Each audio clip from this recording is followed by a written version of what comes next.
Hi viewers, welcome to our channel. ప్రస్తుతం మనతో పాటు టీడీపీ స్పోక్స్ పర్సన్ సూర్యదేవ లత గారు ఉన్నారు. వారితో ఒకసారి మాట్లాడదాం. మేడం నమస్కారం.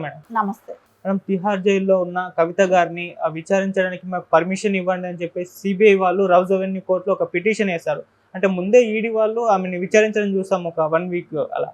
మరి ఇప్పుడు ఎందుకు సిబిఐ వాళ్ళు ఇన్వాల్వ్ అవుతున్నారు? మరి ఇప్పుడు సిబిఐ విచారణకు కూడా కోర్టు అనుమతి ఇచ్చే ఛాన్స్ ఏమన్నా కనిపిస్తున్నాయా? మరి సిబిఐ ఈ కేసును టేకప్ చేసి ఎలా ఉంటుందంటారు మేడం? ఏమో సిబిఐ ఎందుకోసం అడుగుతుందో, సో వాళ్ళ దగ్గర ఎలాంటి ఎవిడెన్స్ పెట్టుకొని ఉన్నారో, సో ఏదేమైనా కూడా వాళ్ళు రౌస్ ఎవెన్యూ కోర్టుకి అయితే వెళ్ళారు కాబట్టి పర్మిషన్ అయితే ఇస్తారేమో అనిపిస్తుంది. వాళ్ళు కూడా ఏమంటున్నారు, మాకు కస్టడీకి అవసరం లేదు, మేము జైలుకి వెళ్ళి విచారిస్తాం అని అడుగుతున్నారు. కాబట్టి ఒకవేళ పర్మిషన్ ఇస్తుందని అనిపిస్తుంది. ఎందుకంటే వాళ్ళు మా కస్టడీకి కావాలని అడగట్లేదు కాబట్టి మేము ఆవిడ జైలు దగ్గరికి వెళ్ళి మేము విచారిస్తామని అంటున్నారు. ఇచ్చే అవకాశం కూడా అనిపిస్తూనే ఉంది. ఏది ఎందుకైనా మంచిది అన్నట్టు ఇవన్నీ మనం చూస్తుంటే, ఈ ప్రొసీజర్ అంతా మనం చూస్తుంటే, సో ఒక్కొక్కళ్ళు జైలుకి వెళ్ళి కూర్చోవటం, సో అక్కడి నుంచే ఇన్వెస్టిగేషన్స్ స్టార్ట్ చేస్తామంటాం. ఈవిడకి ఎన్నిసార్లు బెయిల్ పిటిషన్ వేసుకుంటున్నా, నా కొడుకుని నేను చదివించుకోవాలి అని ఈవిడ అడుగుతున్నా కొద్దిగా కూడా సరే ఇవ్వట్లేదని అంటే, కానీ చదువు కోసం అని అనుకుంటే ఆవిడ పొలిటికల్గా ఎప్పుడు కూడా నేను అనుకుంటాను వాళ్ళ పిల్లలకి దగ్గరుండి చదివించటము అంతా ఏమీ ఉండకపోవచ్చు. ఎందుకంటే ఎప్పుడు విదేశాల్లో తిరుగుతూ ఉండేది, ఎప్పుడు బిజీగానే ఉండేది. కాబట్టి పిల్లల్ని చదివించుకోవాలనేది ఒక పెద్ద కారణం కాకపోవచ్చు అనేది కోర్టు కూడా భావిస్తుంది. కాబట్టి సో తోసిపుచ్చటం జరుగుతుంది. ప్రతిసారి వాయిదా పడతా వెళ్తుంది, కానీ అంత సీరియస్గా ఇంపాక్ట్గా ఉండట్లేదు ఆవిడ చెప్పిన రీజన్ అనిపిస్తుంది.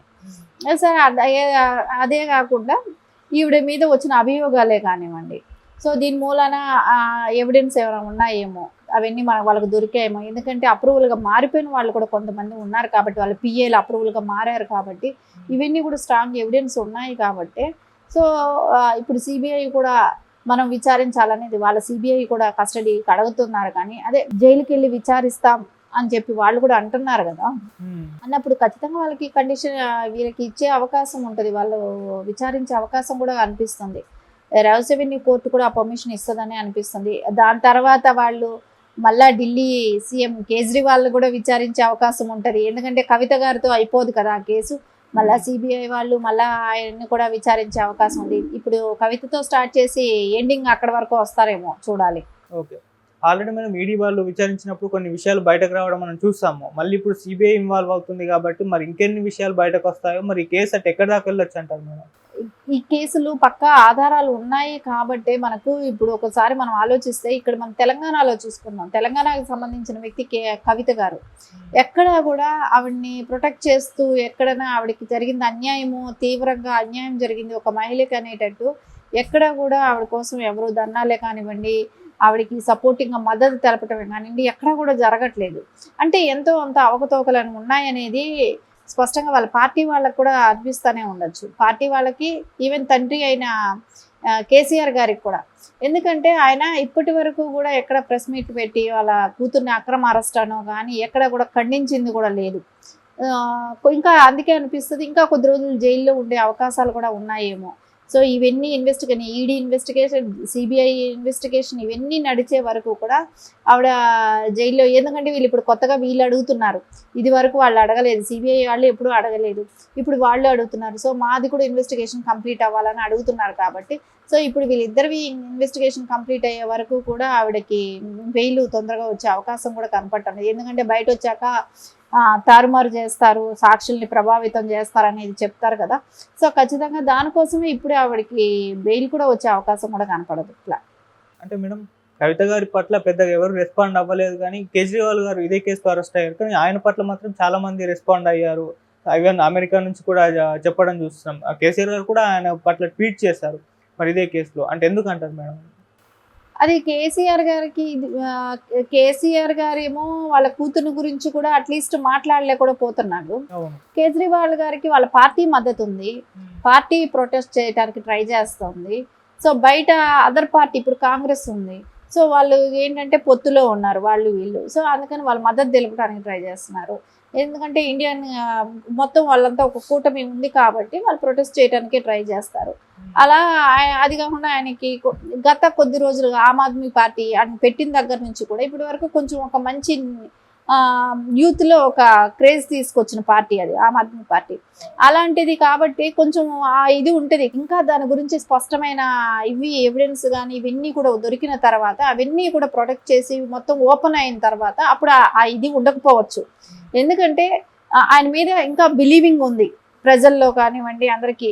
ఆయన చేసి ఉండకపోవచ్చేమో కక్షపూరిత రాజకీయాల ఏంటని అది అనిపించినా కూడా, కానీ అవి ఏమైనా సాక్ష్యాలు ఎవిడెన్స్లు ఇవన్నీ ఉన్నప్పుడు వాళ్ళు చెప్తున్నారు కదా 31,000 ఛార్జ్ షీట్ ఉందంట. ఎవరిది? ఈడీది. సిబిఐది 25,000 ఛార్జ్ షీట్లు ఉన్నాయండి, 25,000 పేజీలు. సో ఇన్ని పేజీలు ఉన్నాయి, ఇన్ని ఇది చేశారని అంటే రేపు అవన్నీ బయట వచ్చినప్పుడే తెలుస్తుంది వీళ్ళది కరెక్ట్ అనే భావనలో ఉన్న ప్రజలు ఉన్నారు. కాబట్టి అతను నిజంగా నిరపరాధ లేకుంటే ఆయన ఏదైనా చేశాడు, స్కాములు చేశాడనేది అది బయట వచ్చే వరకు ఎవరైనా ఆయన మీద ఇది వరకు ఉన్న అభిమానంతో ప్రొటెక్ట్ చేయడానికే ట్రై చేస్తారు. మేడం అప్పుడు ఈడీ అటు కేజ్రీవాల్ గారిని అండ్ కవిత గారిని ఇద్దరిని కూడా ఎదురెదురుగా కూర్చోబెట్టుకొని ఈ ఇంట్రిగేషన్ చేస్తుందని చెప్పేసి వార్తలు వచ్చాయి, కానీ అదేం చేయలేదు. మరి ఇప్పుడు సిబిఐ అటువంటి ప్రయత్నం ఏమైనా చేస్తుందంటారా? మేబీ ఇద్దరివి అట్లా చేయకపోవచ్చు. ఎందుకంటే ఎవరిది వాళ్ళ దగ్గర చేస్తేనే వాళ్ళకి బెటర్ రిజల్ట్స్ అనేది దొరుకుతాయి. ఎందుకంటే ఇద్దరిని ఒక చోట కూర్చోబెట్టి అడిగితే అలాంటి రిజల్ట్స్ రావు. కానీ ఎప్పుడైనా వేరేగా కూర్చోబెట్టి కవిత గారిని ఒకసారి, కేజ్రీవాల్ గారిని ఒకసారి అలా కూర్చోబెట్టి మాట్లాడితేనే విషయాలంటూ బయట వస్తాయి. కాబట్టి ఖచ్చితంగా వాళ్ళకున్న అవగాహన వాళ్ళకు ఉంటుంది. వాళ్ళు దాని ప్రకారమే ఫాలో అవుతారు. కానీ ఖచ్చితంగా వేరుగానే చేస్తారని అనుకుంటున్నాను. ఓకే మేడం, అప్పుడు ఈడీ అరెస్ట్ చేసినప్పుడు ఇది మోదీ గారు పంపించారు, అరెస్ట్ చేయించారు, ఇదంతా బీజేపీ కుట్ర అని చెప్పేసి న్యూస్లు రావడం చూసాం. మరి ఇప్పుడు కూడా సిబిఐ ఇన్వాల్వ్ అవుతుంది కాబట్టి సిబిఐని కూడా ఇది కూడా పొలిటికల్గా ఏమన్నా ఉందంటారా మేడం? ఖచ్చితంగా ఎవరైనా ఇప్పుడు అపోజిషన్ వాళ్ళు ఉంటే ఏం చెప్తారు? ఇది పొలిటికల్గా వాళ్ళు చేస్తున్న ఇదే అని చెప్తారు. ఇప్పుడు కాంగ్రెస్ వాళ్ళకి మద్దతు ఉంది కాబట్టి ఖచ్చితంగా బీజేపీకి చేస్తున్న కుట్ర అని అంటారు.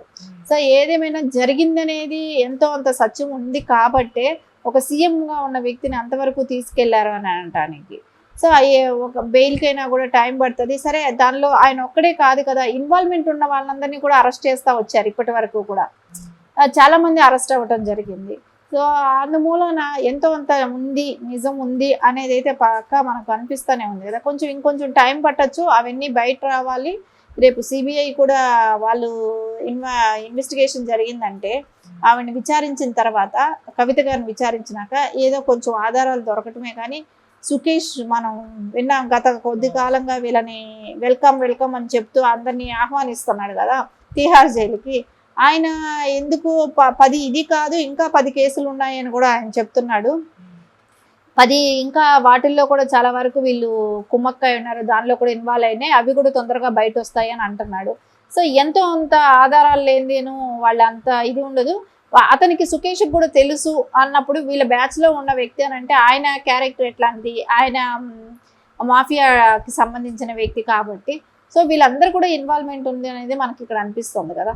ఓకే మేడం, ఏదేమైనా ఎలక్షన్స్ ముందర వీళ్ళు అరెస్ట్ అవ్వడం అనేది ఖచ్చితంగా ఎలక్షన్స్ పైన ప్రభావం చూపిస్తుందని అంటున్నారు. మరి కవిత గారి అరెస్ట్ ఇక్కడ బీఆర్ఎస్ పార్టీ పైన పార్లమెంట్ ఎలక్షన్స్ ఎటువంటి ప్రభావం చూపిస్తుంది, అటు కేజ్రీవాల్ అరెస్ట్ ఎలాంటి ప్రభావం చూపిస్తుంది అంటారు మేడం? తప్పకుండా ఎలక్షన్స్లో అయితే దీని ప్రభావం చూపిస్తుంది. ఎందుకంటే ఇక్కడ కంపారిజన్ కవిత గారిని తీసుకొచ్చినప్పుడు కవిత గారిది ఇక్కడ ఆల్రెడీ మనం చూసాం.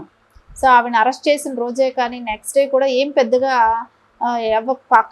పార్టీ నాయకులు కార్యకర్తలోనే ఏమీ దాని గురించి పెద్ద చర్చ అంటూ లేదు. దాని గురించి ఆవిడ్ని తీసుకెళ్ళిపోతున్నప్పుడు కూడా ఎవరు అడ్డు చెప్పటమే కానివ్వండి అంత పెద్ద ఎక్కడ ఏమీ జరగలేదు. దాన్ని చూస్తేనే మనకు అర్థమవుతుంది. అయినా సింపతి గెయిన్ అవ్వాల్సిన టైంలో వాళ్ళకి ఎక్కడా సింపతి దొరకట్లేదు. ఆవిడ అరెస్ట్ చేసిన నెక్స్ట్ డేనే అందరూ పార్టీలు మారిపోయారు. ఎమ్మెల్యేలు కానివ్వండి, ఎంపీగా సీట్లు ఇచ్చిన వాళ్ళే కానివ్వండి, అందరూ కూడా వెళ్ళిపోతుంటాం మనం చూసాం. సో ఖచ్చితంగా తెలంగాణ స్టేట్లో అయితే కొంచెం కూడా కవితని అరెస్ట్ చేశారనే సింపతి గెయిన్ ఎక్కడా కూడా వర్కౌట్ అవ్వదు.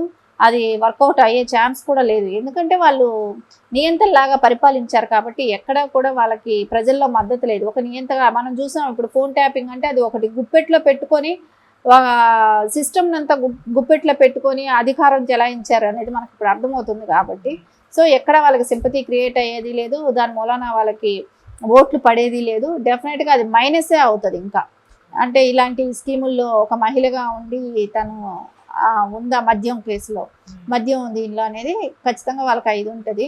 ఇంకా కేజ్రీవాల్ గారి విషయానికి వస్తే ఆయన ఒక సీఎంగా ఉన్నారు అక్కడ, కానీ అతనికి ఉన్న ఇదివరకు ఉన్న పాపులారిటీ వేరు, ఎంతో అంత అయితే మైనస్ అయితే జరుగుతుంది. సో ఇదివరకు ఉన్నంత, ఎందుకంటే ఎక్కడ కూడా పార్టీ మద్దతు ఇస్తున్న పార్టీలు అంటే వాళ్ళ కూటమిగా ఉన్న పార్టీలు మాట్లాడుతున్నాయి కానీ ఇంకా వేరే వాళ్ళు ఎవరు మాట్లాడటం లేదు అక్కడ కూడా. సో ఖచ్చితంగా అయితే యువత అక్కడ ఎక్కువ, ఢిల్లీలో యువత మెయిన్ ఎడ్యుకేటెడ్స్, సో అలాంటి వాళ్ళ ఆలోచన విధానం వేరుగా ఉంటుంది. సో అందుకే ఈ ఎలక్షన్లో చూస్తే ఆయన మీద ఉన్న ఒపీనియన్ ఏంటనేది, చేంజ్ అనేది డెఫినెట్గా అర్థమైపోతుంది.